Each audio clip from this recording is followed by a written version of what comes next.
Welcome back to HS Paul News. I'm Evie Ukrainic and this is Sadie Johnson. Let's get to our first story. HS Paul School makes every effort to welcome newcomer families into our school community. Newcomer nights have been held at HS Paul to connect families with one another and provide a smooth transition to Canada.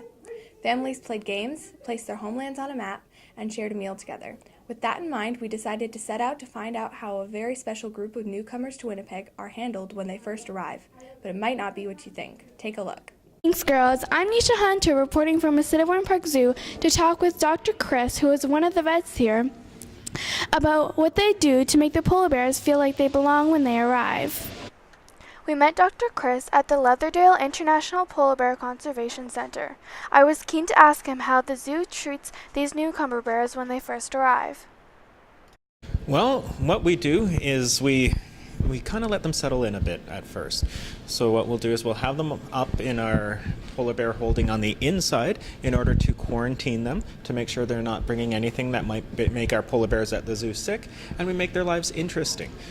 So we start getting them used to people. We start getting them used to some of the things that will be their day-to-day. These bears, if they're just off of the tundra, they've never seen people before. If they have, they're a spot in a distance. So we have to get them used to the sounds of people, the smells of people, all of the various things that they wouldn't have encountered in the tundra. So we have a special facility upstairs in this building here, and that connects to areas outside, and bears can have their choice of different areas. They can come in, go out, and they all have far more than the standard for square footage, how we manage our bears, all of the things that go into making a good quality of life for a bear in captivity. I also asked, how does the zoo keep the animals safe when they first meet? Well, there's a number of things we have in place to set ourselves up for success and set those bears up for success. So we plan in advance and we gauge the bear's behavior and we pick and choose which bears are going to meet each other. We're not going to introduce a 50-kilo bear to a 500-kilo bear, because even if the 500-kilo bear doesn't mean to do any harm, there's always that possibility because it's 10 times the size of this other bear. So we set ourselves up at the start in order to decrease the likelihood of any complications. Walking around the zoo, you can tell people are interested in protecting these beautiful animals. Why is it important for our community to support these newcomer bears? To connect people with animals. We live in a world where a lot of children have no opportunity to go out and hike in the woods or know the animals around them, let alone the animals on the other side of the world, or in our case, a couple of hours flight north of here. So what zoos do is we create connections between people and animals in order to try and protect animals in the wild in the years to come. Polar bears are an example of a species in Manitoba that in the next 50 or 100 years may not be here anymore. And their population is declining because of things people are doing to the environment. So the reason why we emphasize polar bears here is to connect people to that polar bear right there in front of them, so they care about that bear, and they care about bears in general because they started caring about that bear, and they change their behavior to help protect polar bears in the wild. So that's what we really want to emphasize with polar bears, is the threat of climate change. It is seriously affecting polar bears in Manitoba, and people need to change their behavior to protect those bears. The bears live in a fun environment inspired by northern Manitoba. They have lots of space for exercise and play. This visit to the zoo reminds me how important it is for us to make sure newcomers to HS Paul are made to feel welcome and a part of our school community. This is Nisha Hunter reporting. Thanks, Nisha. Great job in making a connection to our school's theme this year. Our next story features one of HS Paul's favorite field trip destinations, the Royalwood Forest. The Royalwood Forest is a 117-acre urban forest that contains 5 different ecosystems. It is the largest remaining riverbank forest in the city. One special feature of the woods is a series of wood spirit wood carvings carved into the trees throughout the forest. Our special investigations team brings you this story along with a look at the man behind the carvings. Our Bois d'Esprit is filled with many fascinating wood carvings, many of which were sculpted by Métis woodcarver Murray Watson. His wooden creations are the pinnacle of the Royalwood Forest character.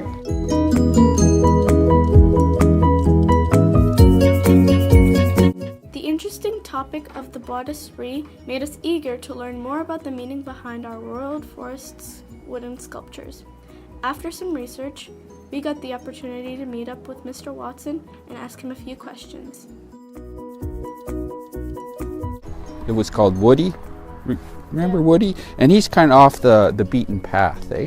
Like he's kind of along the river, and he's a big wood spirit. So I got the idea they were going to make a path through so it was very accessible through the forest. I had to get permission to do it. Couldn't just come here and start whittling away, get arrested probably. So I got permission from Save Our Seine, and that's the group that sort of saved this forest from becoming maybe a parking lot or not really a forest like this. And then I talked to the city of Winnipeg, a couple of people, and they came with me, and I said this is what I wanted to do, and they said, yeah, that's okay, but they stipulated that I had to carve along the path, not into the forest. You want to keep the forest kind of pristine and all that. You don't want people walking through it and wrecking the natural of the forest. So that's what I said, yeah, that's kind of what I wanted to do, was carve along the path using dead trees. So I didn't want to carve live trees because that would hurt the tree, eh? So I was thinking, how about smaller wood spirits, because they're smaller trees along the path. And I thought I could start with wood spirits. People are kind of familiar with, you know what a wood spirit is? Wood spirit is kind of like the soul of the tree. And for me as a carver, I'm kind of bringing out that soul using my tools. And all my tools are just hand carved. There's nothing power, no electric, it's all manual, eh? I hear from a lot of the people that come to the forest, like, how many are there, Murray? Like, I don't know, is there 4, 5, 10? Yeah, there's probably about 14. Had some vandalism, eh? So somebody, you know, because they're out here and there's no security. Here's one, he's sleeping. That took me because I had to get on my, like it was kind of low, so it was kind of hard. Probably about 3 hours. He's sleeping too. Whoa, wake up, come on. But look what somebody tried to do. He tried to cut him down. Yeah.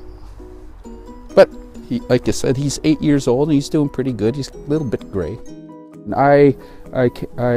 Whenever I carve, I bring a piece of paper that says I have permission from the city of Winnipeg, because some people get like, what are you doing? What are you doing over there? And I say, oh, I'm just carving a tree, I got permission. So, but they're curious. This was one of the original ones. I had a little vandalism with this, but this one has a good spot because as people come, this one's quite visible, eh? Do you think that your wood carvings have made a good impact? Yeah, for sure. Yeah, I think so, because it's another feature of this forest. Like you can see, and it doesn't really stand. It's not really separated from the forest. Like it blends into the forest. Like it seems like it's part of the family or the forest, like the birds and the deer, sort of thing. It's not like a plastic figurine. Like it's still part of the forest. We'd like to thank Mr. Watson for the time he took to teach us about his carvings. We now have so much more knowledge about this topic. Well, that's our show. We hope you enjoyed our visit to the zoo and our focus on yet another HS Paul changemaker. Stay gold, pony boy.